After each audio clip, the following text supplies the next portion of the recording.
Bien, que el Señor me dé de su gracia y que esta palabra que vamos a compartir sea de bendición para su vida y esperamos tener continuidad, ningún tipo de interrupción. Así es que el Señor sea con nosotros y su palabra sea de edificación.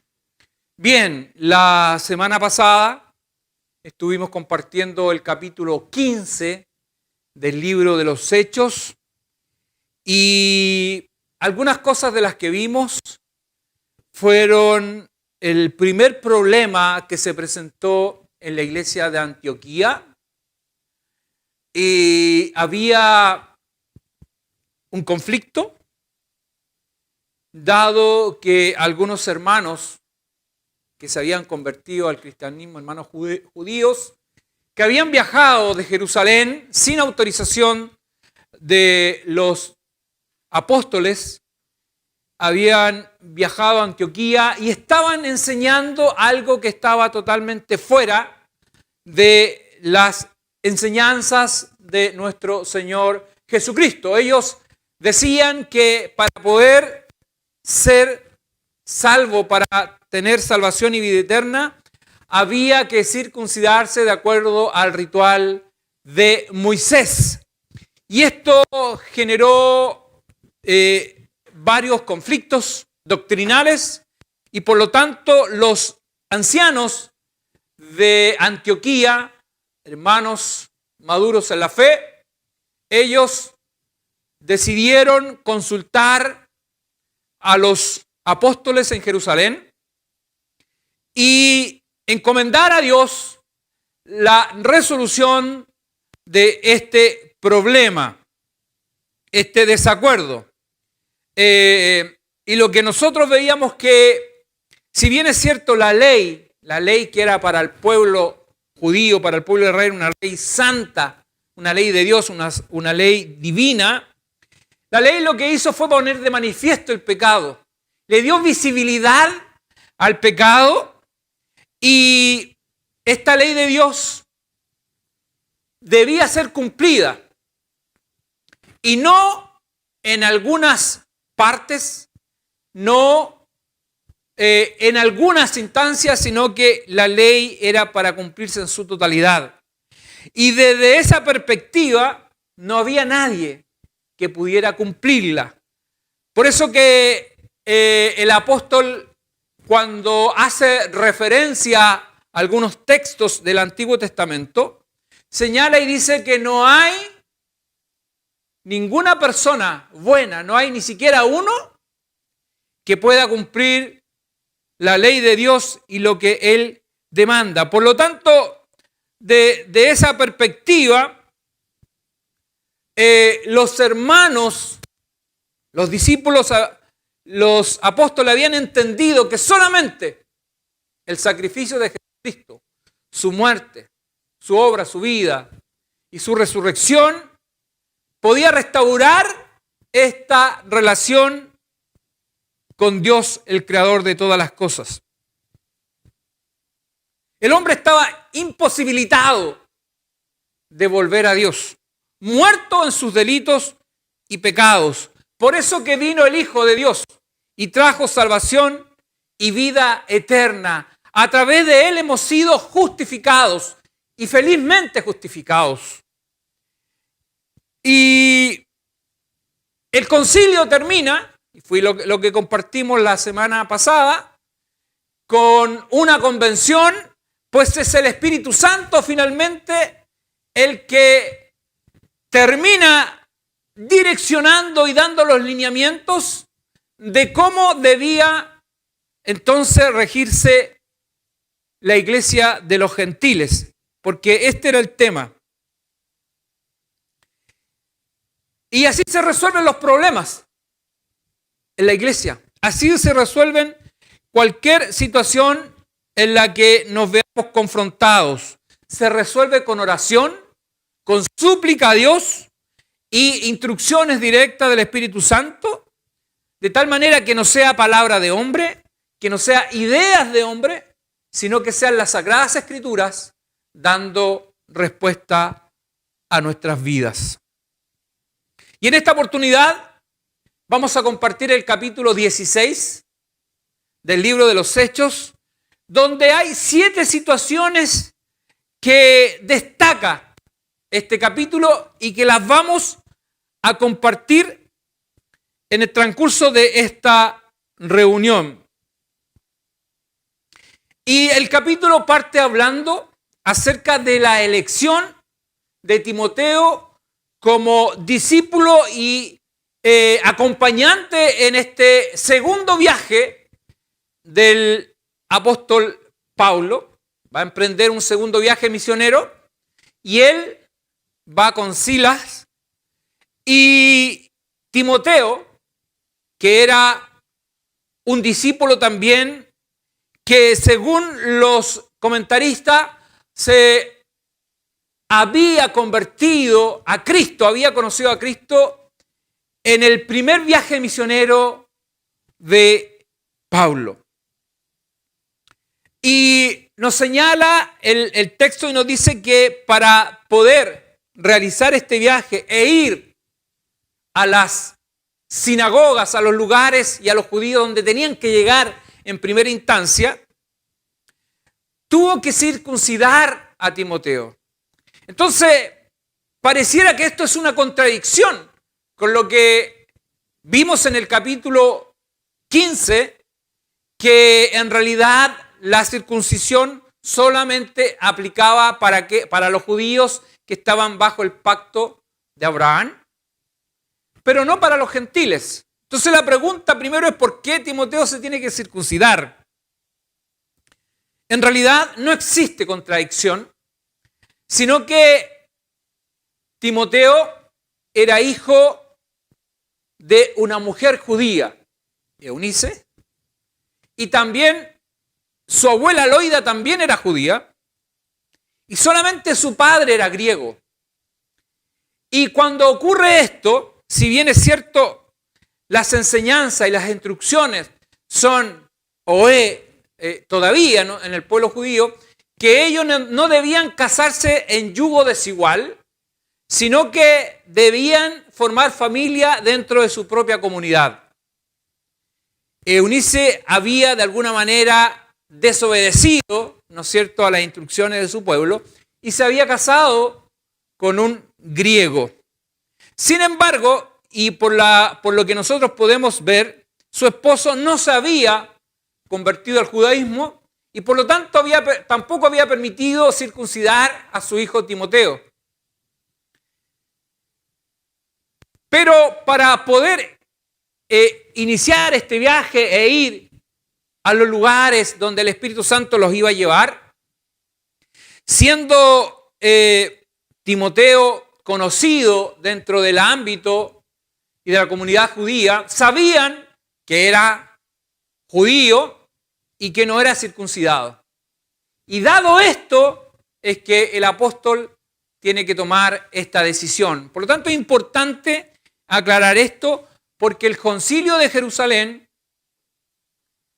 y la decisión que se tomó era que a los gentiles no se les iba a exigir la circuncisión y eran otras las instrucciones que se habían dado. Y dice así el versículo 1 al 3, para que usted vaya conmigo compartiendo, dice: después llegó a Derbe y a Listra, y aquí había allí cierto discípulo llamado Timoteo, hijo de una mujer judía, creyente, pero de padre griego, y daba buen testimonio de él y los hermanos que estaban en Listra y en Iconio. Quiso Pablo que éste fuese con él, y tomándole le circuncidó por causa de los judíos que habían en aquellos lugares, porque todos sabían que su padre era griego. Por lo tanto, todos sabían que su padre era griego y por lo tanto su madre judía. Una de las cosas que uno aquí debe destacar, y este es lo primero que la palabra del Señor nos enseña. Su madre era una mujer creyente, una mujer temerosa de Dios. Y que cuando van los misioneros a Listra, que fue el lugar donde fueron apiedrados, usted lo recuerda, que prácticamente Pablo decía que había estado muerto, esta mujer, el Señor abrió su corazón y ella se convirtió y se transformó en una seguidora de Jesús. Pero aquí hay algo que yo debo destacar y no puedo pasar por alto. Dice que era una mujer creyente y temerosa, por lo tanto a Timoteo le enseñó el temor a Dios. Ella, si bien es cierto, no practicaba quizás en su totalidad la ley de Moisés, sí había algo que ella había aprendido y era las enseñanzas que debían transmitir a sus hijos el temor a Dios. Al levantarse, al acostarse, al salir y al entrar, debían enseñarle el temor de Dios a sus hijos. Y ese es el resultado que vemos en Timoteo. Pues Timoteo a temprana edad, el Señor lo llama y le sale al encuentro. Es llamado Timoteo. Por eso que Pablo ve en este joven un potencial siervo de Dios y lo toma y lo lleva con él y lo prepara para el ministerio y para trabajar en la evangelización. Por lo tanto, es tan importante, entonces, lo primero es la enseñanza a los hijos.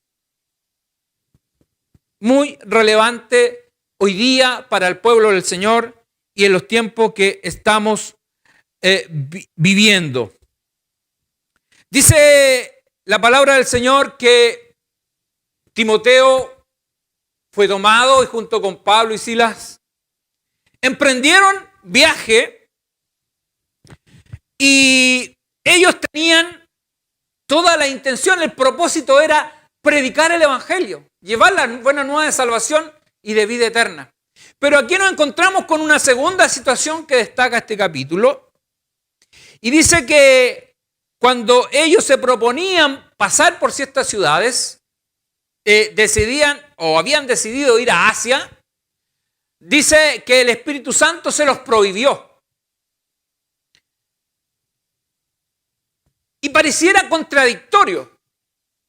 Ellos tenían toda la intención, todo el buen deseo de ir a predicar el Evangelio. Sin embargo, el Espíritu Santo es el que finalmente en esta instancia lo está guiando en todo momento. La instrucción que habían recibido los apóstoles y la gran comisión era, ¿no es cierto?, llevar el evangelio en Jerusalén, Judea, Samaria y a todo el resto. Y por lo tanto, Pablo estaba cumpliendo con esta gran comisión. Pero aquí ocurre algo en que el Espíritu Santo es el que dirige y que prioriza el orden y cómo debían hacerlo.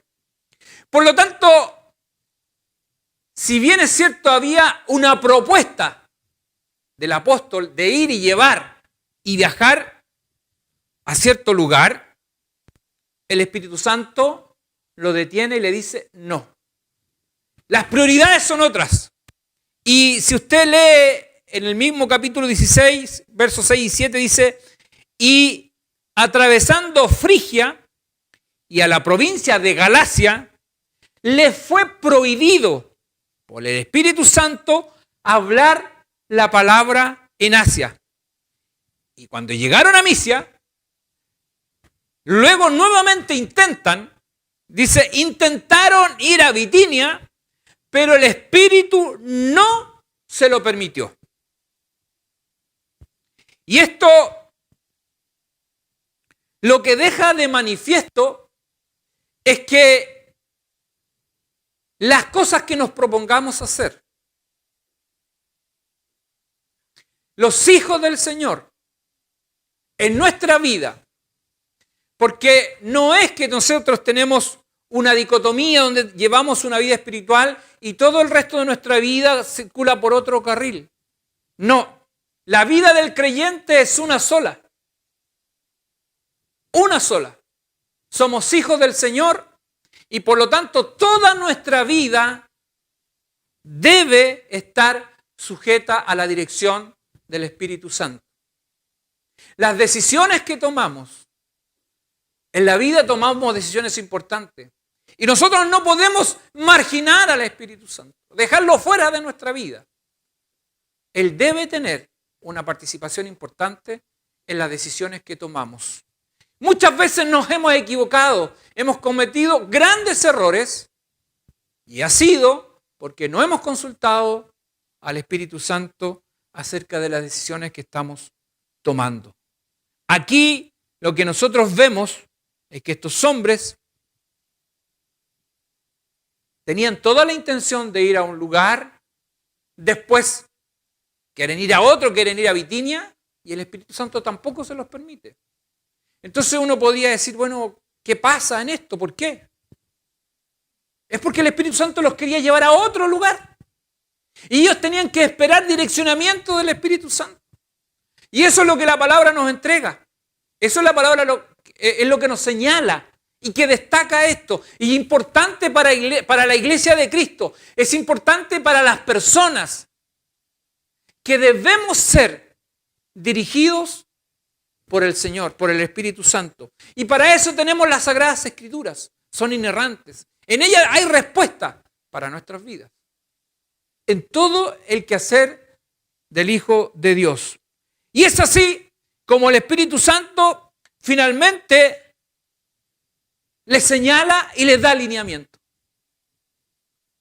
Y ahora sí, ahora ellos ya están convencidos y tienen claridad para dónde tenían que ir. Y la palabra del Señor dice que Pablo recibió una visión durante la noche, seguramente esperando, ¿no es cierto?, respuesta del Espíritu Santo. Y dice que en esa visión vio a un varón macedonio, y me imagino yo que en ese sueño, en esa visión, habrá visto algunas características propias de ese lugar, como para decir que era un varón macedonio. Y el varón les dice, pasa a Macedonia y ayúdanos. Esa es la visión, eso es lo que él logra ver. Y eso fue más que suficiente para entender que lo que el Espíritu Santo, donde los quería llevar, donde tenían que trabajar en esta oportunidad, era en Macedonia. Y van hacia ese lugar. Van hacia ese lugar y comienza su trabajo. Y llegan a Filipo. Y en ese lugar Dios tenía ya, por estas cosas perfectas que hace el Espíritu Santo, había ya un grupo de personas que ya habían sido apartados para Dios desde antes de la fundación del mundo. Esto nos va dando claridad aún más. Claridad de que todos aquellos que están y han sido apartados para salvación, han sido predestinados desde antes de la fundación del mundo. Y por lo tanto el Espíritu Santo los lleva a este lugar. Los lleva a esta ciudad. Filipo era comercial, donde había mucho movimiento, había mucha gente en ese lugar. Y llegan y dice, como lo hacían en todas las ciudades donde iban, ellos buscaban el lugar donde se reunían las personas a adorar a Dios. Y particularmente en esta ciudad no había una sinagoga. Al parecer no se daban las condiciones como para implementar o instalar una sinagoga, pero sí había un lugar donde las personas temerosas de Dios se reunían a orar. Y la palabra del Señor nos señala y nos dice, en el verso 13 y 14, dice, y un día de reposo salimos fuera de la puerta, junto al río, donde solía hacerse la oración, es decir, donde se solían reunir las personas que de alguna manera guardaban la ley de Moisés o las costumbres, eran temerosas y se reunían ahí. Aquí señala que se reunían mujeres. Los historiadores dicen que tal vez por la persecución que hubo en ese tiempo de César, que era el emperador, que dado que temían una rebelión de parte de los judíos, por lo tanto fueron perseguidos y fueron esparcidos. Y se cree que los judíos, los varones de este lugar habían huido del lugar y por lo tanto habían quedado solamente mujeres. Y por eso se reunían mujeres, lo que dicen los comentaristas. Y aquí encontramos, dice, y un día de reposo salimos fuera de la puerta junto al río, donde solía hacerse la oración. Y sentándonos, dice, hablamos a las mujeres que se habían reunido. Mujeres que se habían reunido. Entonces una mujer llamada Lidia, vendedora de púrpura de la ciudad de Tiatira, que adoraba a Dios, estaba oyendo. Esta mujer era comerciante. Teñir el lino fino de púrpura era una prenda carísima, eran prendas muy finas, porque extraían la púrpura de unos moluscos y para poder hacer un gramo de púrpura eran, si no me equivoco,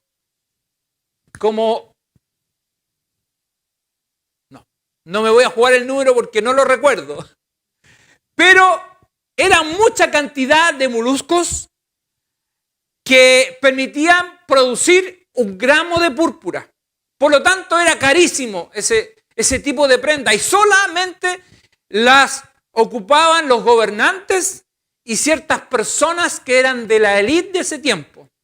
Así es que era una mujer que pertenecía al segmento de las personas de mucho dinero. Eran ricas, dice el historiador. Y esta mujer era una mujer temerosa de Dios, al igual que su familia y las personas que trabajaban en su hogar. Eran siervos, eran personas, pero era una mujer piadosa. Uno podría recordar capítulos atrás y recordar a Cornelio con ciertas características. Bueno, Lidia también tenía estas características. Era una mujer piadosa, temerosa de Dios y por lo tanto ya había sido apartada para salvación. Y esta mujer estaba en este lugar. Y estos varones van y dice, van al lugar de oración. Dice, entonces una mujer llamada Lidia, dice, vendedora de púrpura de la ciudad de Tiatira, que adoraba a Dios, oyendo, fíjense lo que ocurre. Oyendo, aquí pasa algo y esto es lo que hace Dios. Esto es lo que hace cuando nosotros exponemos la palabra del Señor. No somos nosotros, no es nuestra oratoria. Es el Espíritu Santo que está trabajando. Dice, esta mujer adoraba a Dios, dice, estaba oyendo lo que los apóstoles están hablando, lo que Pablo está diciendo, está hablando de Cristo. Está hablando de este Señor, el que vino a dar su vida en la cruz por amor a la humanidad. Y le está hablando de Él. Y dice, estaba oyendo esta mujer, dice, y el Señor abrió el corazón de ella para que tú estuviese atenta a lo que Pablo decía. El Señor es el que abrió el corazón. No es el hombre, no es la capacidad humana, no es el conocimiento, sino que es el Señor, el que abre los corazones y Él el que toca y transforma las vidas. Nosotros somos solamente siervos del Señor y dice su palabra, aunque todo lo hubierais hecho, siervos inútiles somos, para que nos ubiquemos, para que tomemos el lugar que nos corresponde y nunca, y ni se nos ocurra tomar el lugar de Dios, porque la gloria es de Él, la honra es siempre para Él. Y esta mujer, dice la palabra del Señor, que ella creyó junto con toda su casa. Es decir, era una mujer que lideraba en el hogar. Ella era la que ministraba, ella la que generaba los negocios, era la que generaba los recursos, pero también era la que daba ejemplo de vida a sus hijos y a las personas que trabajaban con ella. Por lo tanto, cuando ella siente esta transformación, siente que el Señor aparece en su camino y es llamada, ella dice que ella y junto a su familia recibieron el Evangelio de Jesucristo. Y yo no tengo ninguna duda que fue una fundadora de la iglesia de Filipo, junto con su familia. Y así comienza el Evangelio a expandirse en este lugar. Pero aquí ocurre otro hecho que también es importante compartirlo. Son 7 cosas las que yo dije que íbamos a compartir y vamos a traer de este capítulo. Y nos vamos a encontrar con otra situación donde hay una instancia que tal vez podría confundir a aquel que no conoce la palabra de Dios. La pregunta que yo podría hacerle, ¿quiénes son los que deben anunciar las buenas nuevas de salvación y de vida eterna? ¿Quiénes son? Seguro que usted me va a responder y me va a decir, bueno, todos los que han sido llamados a salvación tienen la responsabilidad de esta gran comisión. Y son los responsables de llevar el Evangelio y de anunciar las buenas nuevas de salvación y de vida eterna. Pero en este capítulo nos vamos a encontrar con una situación bastante particular, que es importante también mencionarla como una de las 7 situaciones que vamos a rescatar. Dice, en esta oportunidad, había una niña que era esclava y que daba muchas ganancias a sus amos. Eso es lo que dice el texto que lo vamos a compartir.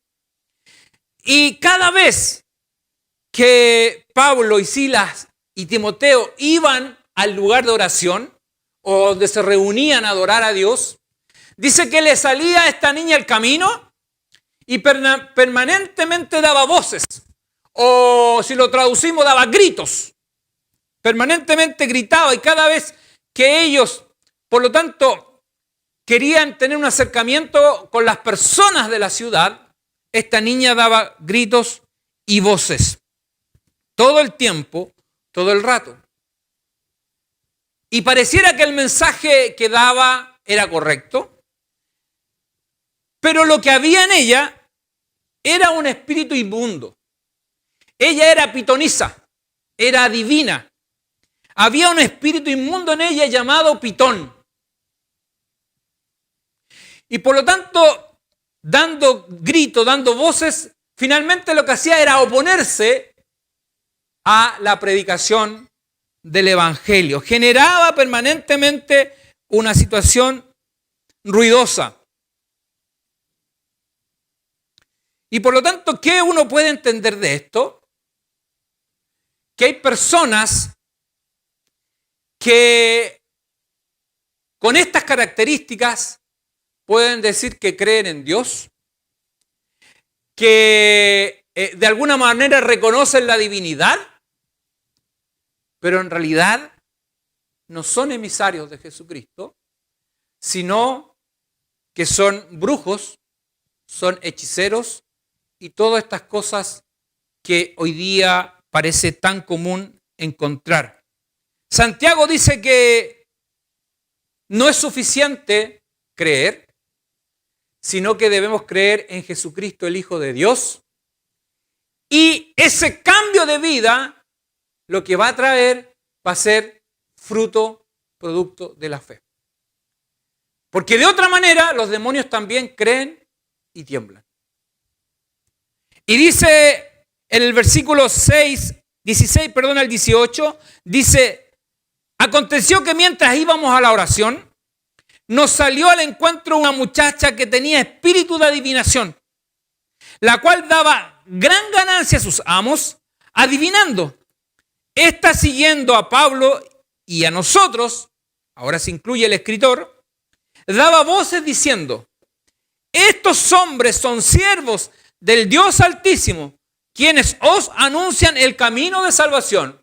Entonces, si usted escucha este mensaje, pareciera que es un mensaje correcto, ¿no es cierto?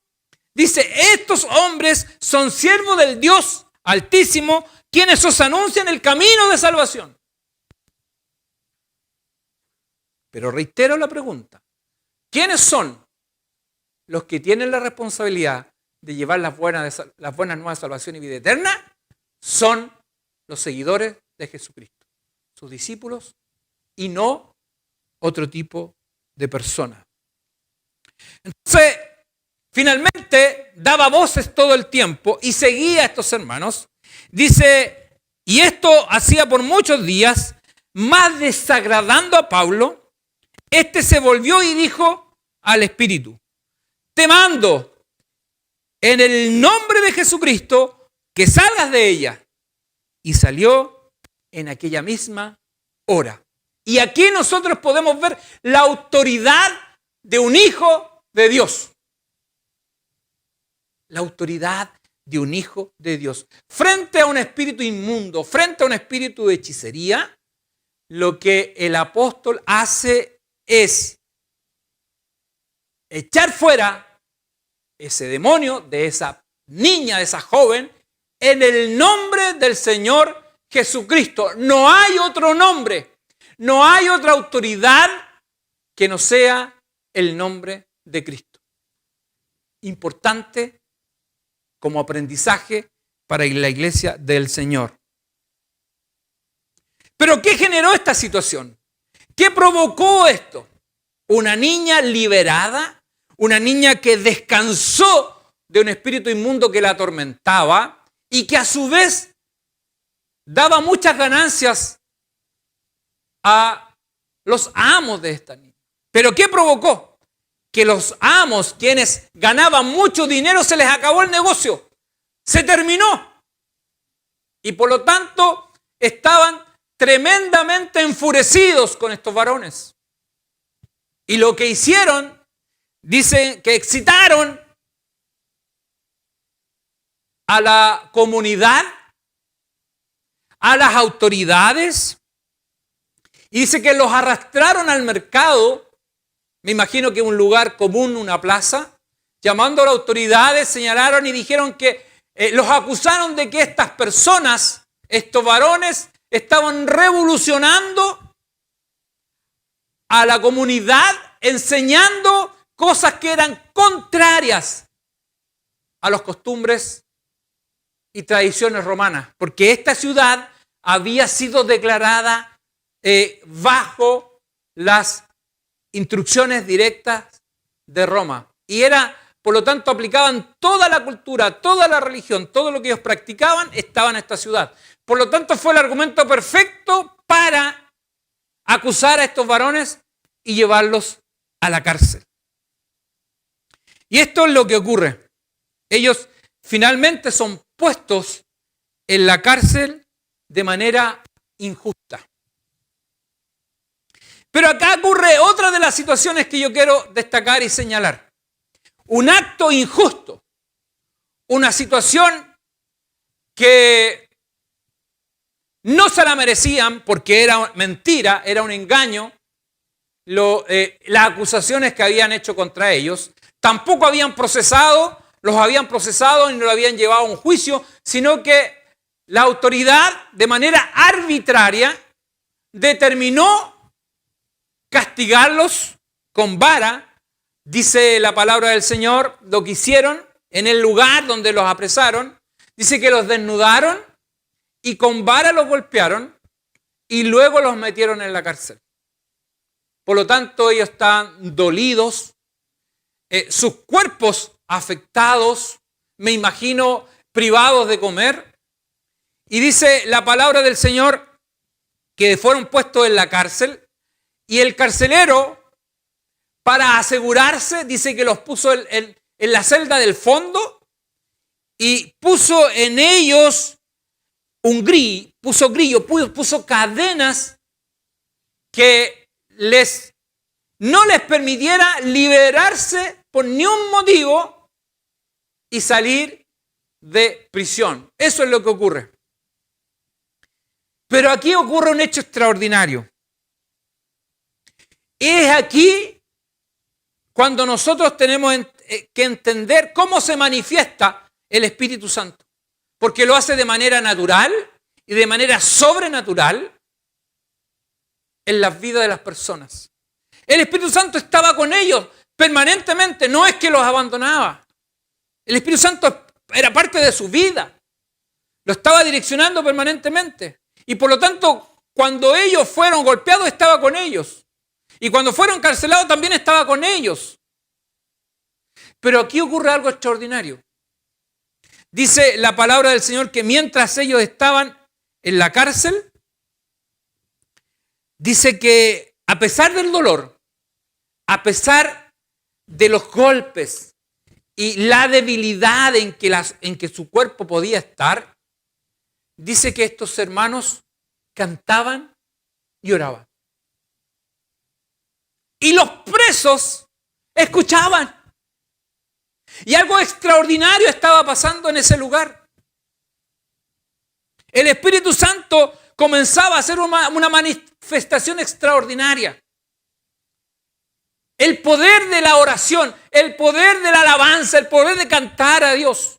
Las cosas que ocurren. Y dice en Hechos 16, 25 al 26, dice, pero a medianoche, orando Pablo y Silas, cantaban himnos a Dios. Y los presos los oían. Y aquí ocurre algo glorioso. Dice, entonces sobrevino de repente un gran terremoto, de tal manera que los cimientos de la cárcel se sacudían y al instante se abrieron las puertas y las cadenas de todos se soltaron. Entonces, lo que quiero destacar dentro de los 7 puntos que he ido mencionando, este es otro más.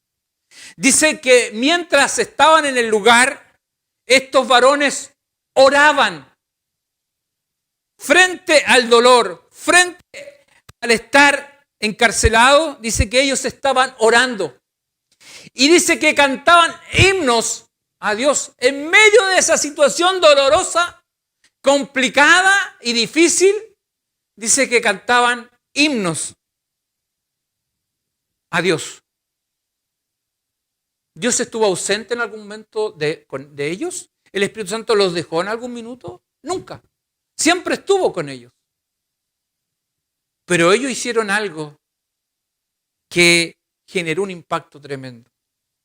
Dice que ellos estaban orando y cantaban himnos a Dios, y los presos que escuchaban, que la mayoría seguramente estaba ahí porque habían cometido algún tipo de delito y eran hombres, por lo tanto, que debían ser procesados o quizás ya habían sido procesados, pero en esta oportunidad ellos estaban oyendo himnos a Dios.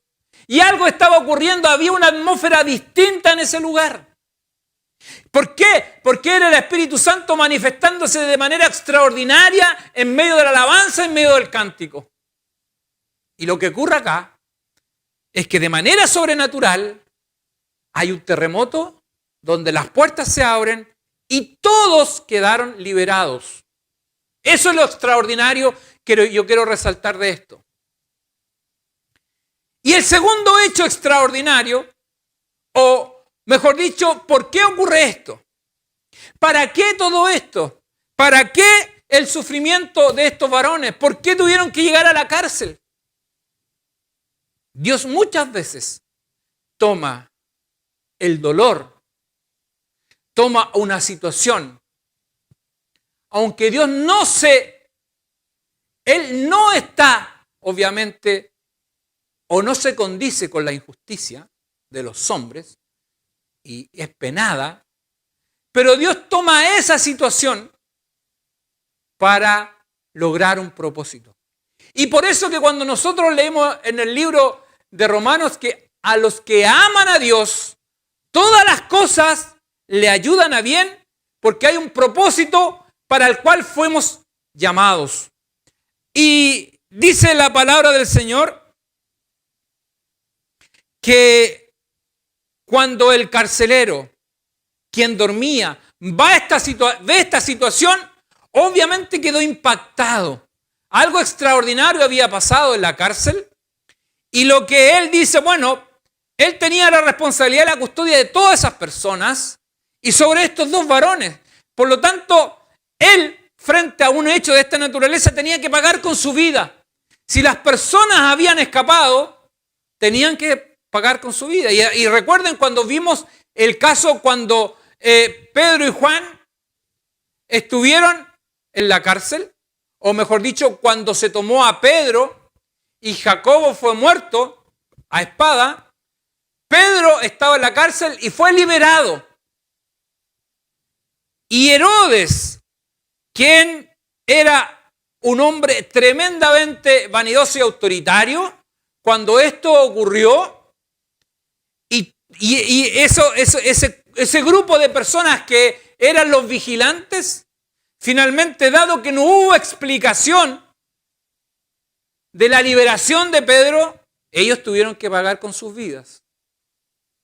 Las dos guardias que estaban ahí, o las 8 personas responsables de custodiar a Pedro, finalmente murieron producto de esta situación. Por lo tanto, esa es la forma como Roma dirigía y administraba todo esto. Por lo tanto, el carcelero tenía que morir. Y él, antes de que pusieran espada, prefería a él ponerse espada. Y dice este libro hermoso, dice que estaba él casi sobre su espada cuando Pablo le grita, dice desde el fondo, le dice, alto, le dice, no te hagas ningún mal, porque todos estamos aquí. Ninguno de nosotros ha escapado. Los demás podrían haberse ido, pero no lo hicieron. Y eso es lo que me muestra a mí que el Espíritu Santo permitió esa situación para que los que estaban ahí presos conocieran al Señor. No me cabe duda. Y lo que ocurrió, lo glorioso también que ocurre, es que en realidad el carcelero, es que quien estaba impactado, nos muestra cómo él también fue su corazón abierto y la palabra del Señor entró a su vida. Y dice el versículo 30 al 34 del capítulo 16, dice, y sacándolos les dijo, señores, ¿qué debo hacer para ser salvo? Y él no se estaba refiriendo a ser salvo el emperador romano o de las autoridades del lugar. Porque en realidad los presos ya estaban ahí. Ninguno se había escapado. Pablo y Silas estaban en el lugar. O sea, no había razón ni motivo para que las autoridades locales pudieran, ¿no es cierto?, darle la pena de muerte. Él no está hablando de eso, sino que se está refiriendo a lo que estos hombres pregonaban. Y le dice, señores, qué distinta la actitud ahora. La noche anterior los había puesto en la última celda, había puesto grillo en sus pies o un cepo para que no se escaparan. Y ahora la situación es diferente. Señores, les dice, ¿qué debo hacer para ser salvo? Y inmediatamente está la respuesta de estos varones. Y aquí viene el acto de fe. Y que no es creer en cualquier cosa, sino le dicen, cree en el Señor Jesucristo. Cree en el Señor Jesucristo. No señalaron otra cosa, no señalaron otro nombre, sino fueron específicos, directos. Cree en el Señor Jesucristo. Y eso es lo que nosotros debemos predicar. Cree en el Señor Jesucristo y serás salvo. Cree en el Señor Jesucristo y serás salvo tú y tu casa. Y le hablaron la palabra del Señor a él y a todos los que estaban en su casa. Nuevamente, fíjese usted, nuevamente le hablan la palabra a él y a todos los que estaban en su casa. Lo que pasa con Lidia, que ya la habíamos dejado en el episodio anterior, lo mismo. Le hablan y le predican a Lidia y a toda su casa y todos se convirtieron a Cristo. Y aquí ocurre lo mismo. Dice, y les hablaron la palabra del Señor, las buenas nuevas de salvación y de vida eterna. La exposición que hacen, y ya la hemos visto en otras oportunidades, no quiero pasar sobre eso de nuevo, pero usted ya sabe cómo ellos exponían el mensaje de Jesucristo. Y a todos los que estaban en la casa. Y él, tomándolos en aquella misma hora de la noche, fíjense, les lavó las heridas. Ahora la situación es diferente. Ahora el amor de Dios brotó en este carcelero. El impacto de Jesucristo, el impacto que provocó en su vida, lo que hizo que el trato con estos varones ya no eran de presidiarios, sino que eran hijos del Dios Altísimo. Y ese era el trato. Por eso dice, y tomándolo en aquella misma hora de la noche, les lavó las heridas y enseguida se bautizó y con él todos los suyos. Y llevándolo a su casa, les puso la mesa y se regocijó con toda su casa de haber creído en Dios. Gloria a Dios para siempre. Cómo el Señor tomó una situación adversa, una situación injusta para estos varones, donde tuvieron que sufrir golpe de vara o azote de vara, estar en la cárcel, pero esa situación Dios la tomó para que presidiarios conocieran a Cristo y para que el carcelero conociera a Cristo. Él y toda su familia, pues ahora se regocijaban, se alegraban de haber creído en Dios. ¡Qué hermosa la obra del Espíritu Santo! Por lo tanto, esta situación, que por cierto no pasó inadvertida, porque aquí las autoridades locales habían cometido una injusticia, porque lo correcto era que para ciudadanos romanos, porque Pablo y Silas eran ciudadanos romanos, y cualquiera que golpeaba o causaba este tipo de cosas de manera injusta, es decir, no había un juicio previo para generar un tipo de sanción y encarcelamiento, toda aquella situación injusta que ocurría con un romano era penada. Era penada. Y lo que había ocurrido con estos varones que eran romanos, de nacionalidad romana, la tenían Pablo y Silas. Por lo tanto, Pablo dice, en momento, el que Dios haya hecho esto, haya permitido esta situación, a ustedes como autoridades no los exime de la responsabilidad que han tenido frente a este hecho. Y este otro punto que quiero mencionar, dice el verso 37 al 40, dice, pero Pablo les dijo, después de azotarnos, ¿por qué? ¿Por qué él le da esta respuesta? Porque las autoridades habían mandado emisarios o alguaciles para comunicarles que en realidad ya podían retirarse, podían irse, podían quedar liberados, así como de la nada.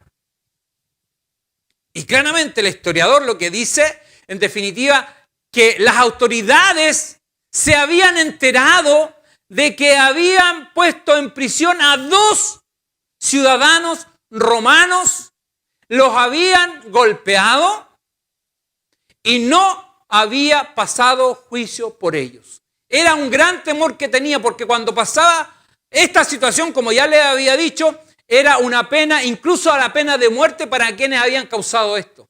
Por lo tanto, las autoridades estaban temerosas. Y por eso que Pablo le da esta respuesta cuando le dicen, bueno, en realidad le dice al carcelero que los libere, que se vayan. Pablo dice, pero Pablo les dijo, después de azotarnos públicamente, sin sentencia judicial, aquí es donde yo le estaba diciendo, sin sentencia judicial, porque ellos eran ciudadanos romanos y tenían que tener sentencia judicial, tenían que haber pasado por un juicio. Dice, pero Pablo les dijo, después de azotarnos públicamente, sin sentencia judicial, siendo ciudadanos romanos, nos echaron en la cárcel y ahora nos echan encubiertamente, así como váyanse calladitos y no digan nada. No, les dice, no, por cierto, no, sino vengan ellos mismos, vengan ellos mismos a sacarnos. Y los alguaciles hicieron saber estas palabras a los magistrados, los cuales tuvieron miedo, ¿se da cuenta? Tuvieron miedo al oír que eran romanos, ciudadanos romanos. Y viniendo, les rogaron. Aquí cambió toda la situación. Cuando se enteraron que eran ciudadanos romanos. Dice que ahora las autoridades vinieron a suplicarles.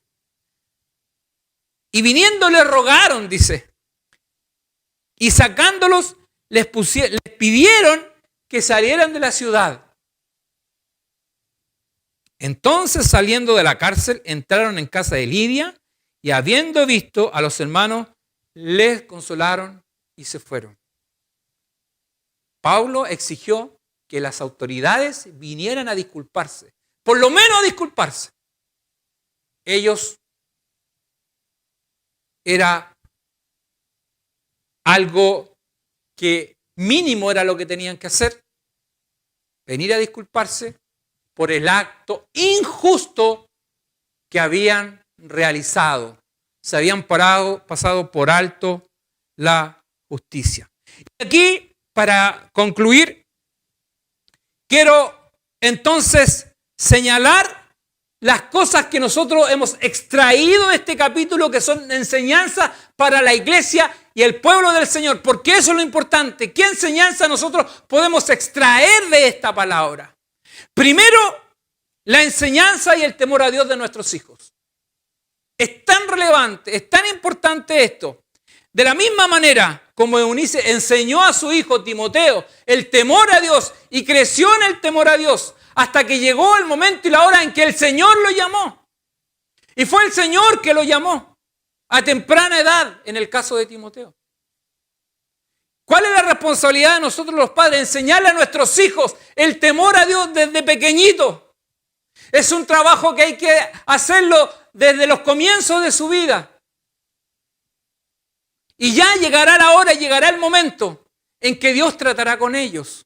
Pero nosotros los padres tenemos que cumplir nuestra responsabilidad de enseñarle a nuestros hijos el temor a Dios. Y usted, padre, debe asumir esa responsabilidad ahora. Ahora. Dios hará después lo que Él tenga que hacer con sus hijos. Timoteo fue enseñado. En algún momento de su edad, como la palabra del Señor nos dice, el Señor salió al encuentro de Timoteo y lo llamó. Y así también el Señor hará el día de mañana con sus hijos. Él los llamará. Pero nosotros habernos cumplido nuestra responsabilidad de enseñar a nuestros hijos el temor a Dios. 1. 2. Las decisiones que tomamos deben ser consultadas a Dios. Nosotros el ser humano permanentemente está tomando decisiones. En todo ámbito, en toda área de nuestras vidas. Y nosotros no podemos dejar a Dios fuera en algunas áreas y en otras sí. Somos seres integrales, alma, cuerpo y espíritu. Somos hijos del Dios Altísimo. Por lo tanto, no podemos dejar a Dios fuera de las decisiones que tomamos, de las cosas que impactan nuestras vidas. Y esto debemos aprenderlo. Porque muchas veces hemos cometido errores por no consultar a Dios acerca de las decisiones que estamos tomando. Cuando nos proponemos también llevar la palabra de Dios como iglesia, como pueblo, también debemos orar, también debemos pedirle dirección al Espíritu Santo. No sea que estemos direccionando mal los esfuerzos y estemos cometiendo errores. Es mejor consultarle al Señor. Su palabra siempre tiene respuesta para nosotros. Tercero, Dios es el que toca los corazones. Nosotros solamente tenemos que predicar la palabra. No es resorte suyo ni mío convencer a la otra persona y que su corazón se abra. Porque yo no lo voy a lograr y usted no lo va a lograr. Es el Señor el que va a abrir el corazón de las personas. Nosotros solamente tenemos que entregar el mensaje de Jesucristo. Cree en el Señor Jesucristo y serás salvo. Él vino, dio su vida en la cruz. En Él hemos sido justificados. Todos hemos pecado. Todos estamos destituidos de la gloria de Dios. No hay nadie bueno, ni siquiera uno. Pero el Señor dio su vida en la cruz porque te ama y me ama. Él murió en la cruz, dio su vida, dio su sangre. Ha lavado tus pecados, ha lavado mis pecados, me ha lavado y redimido, me ha justificado y hoy día soy hijo del Dios Altísimo. Por su misericordia y nada más. Porque mérito alguno no hay en ninguno de nosotros. Solamente predica la palabra y el Señor es el que abre los corazones. Gloria a Dios para siempre. Cuarto, el Hijo de Dios no puede vivir mixtura, no puede estar consultando a divinos, no puede estar equivocándose en eso, no puede hacer esta mezcla. Cuando este tipo de gente, de alguna manera, las personas buscan orientación, ¿qué va a pasar con sus vidas? ¿Qué está pasando en mi casa? Mi casa está cargada, mi casa tiene esto, mi casa tiene esto otro, está pasando esto en mi familia. No, el Hijo de Dios tiene a alguien a quien pedir. Tiene a alguien a quien consultar. Tiene a alguien que tiene toda la autoridad para echar fuera demonios y todo espíritu inmundo. Vivimos tiempos donde el mundo practica, pero tremendamente, todo lo esotérico. Hay un mover fuerte en esto. Y el creyente, el que le teme a Dios, el que de alguna manera busca vivir bajo los lineamientos y los valores que la palabra de Dios nos establece, somos personas retrógradas, somos personas que estamos fuera de lugar. Sin embargo, le dan tributo y le dan tribuna a todo lo esotérico. Eso sí tiene validez. Y hacen todo tipo de ritos y todo tipo de cosas. Incluso gente muy intelectual y gente con ciertos poderes sobre la ciudadanía. Pero el Hijo de Dios no debe equivocarse. Y aunque uno de estas personas diga, no, si yo creo en Dios, yo soy una persona que creo en Dios y hago el bien de esta manera. Mentira. Todo aquel que no es hijo del Dios, lavado y redimido por la sangre de Jesucristo, no es hijo de Dios y es hijo del príncipe de este mundo. Por lo tanto, tengamos cuidado con este tipo de cosas. El Hijo de Dios no consulta las cartas. Nada de estas cosas. Para el Hijo de Dios no hay ninguna autoridad del mundo espiritual que esté por sobre la autoridad de Jesucristo. Y así como Pablo, enfrentándose al espíritu inmundo que estaba en esta niña, le ordenó y le dijo, en el nombre del Señor Jesucristo, te ordeno que salgas. Esa es la forma como nosotros debemos reprender y echar fuera espíritus inmundos.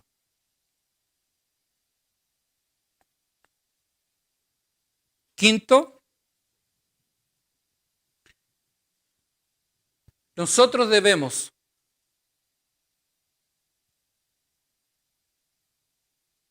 pedirle al Señor que frente a una situación que injusta, como la que le pasó a Pablo y a Silas, situaciones que quizás tengamos que enfrentar y quizás Dios use esa situación para que alguien conozca a Cristo, eso no significa de que quienes cometen tal acto de injusticia queden impunes.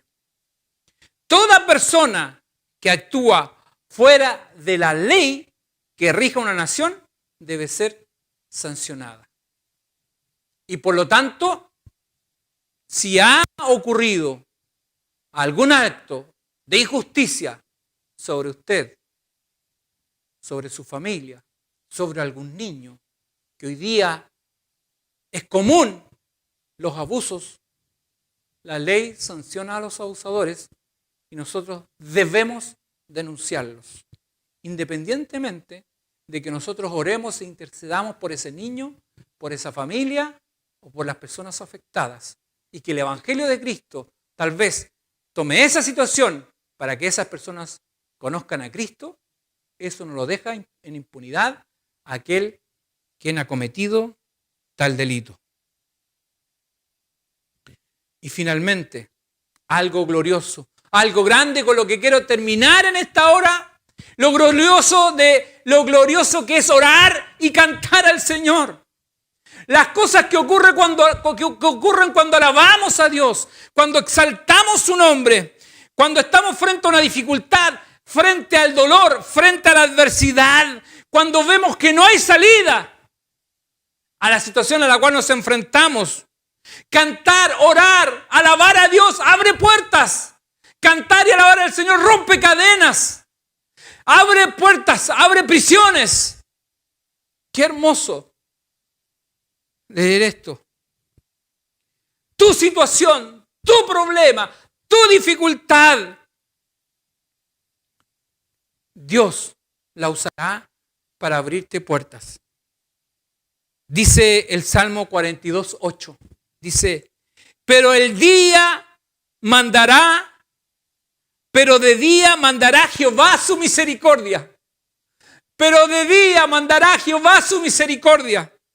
Y de noche su cántico estará conmigo. Y mi oración al Dios de mi vida. Bendito sea el Señor. Exaltado sea su nombre. Cada vez que nos quebrantamos ante la presencia del Señor, cada vez que venimos a sus pies, cada vez que oramos quizás en silencio, gemimos ante su presencia, y cada vez que nos derramamos ante Él, nos estremecemos ante Él, cada vez que expresamos gratitud a Dios por lo que Él ha hecho, eso hace que Dios se alegre. Y se manifiesta el Señor, su Espíritu Santo se manifiesta en nuestras vidas.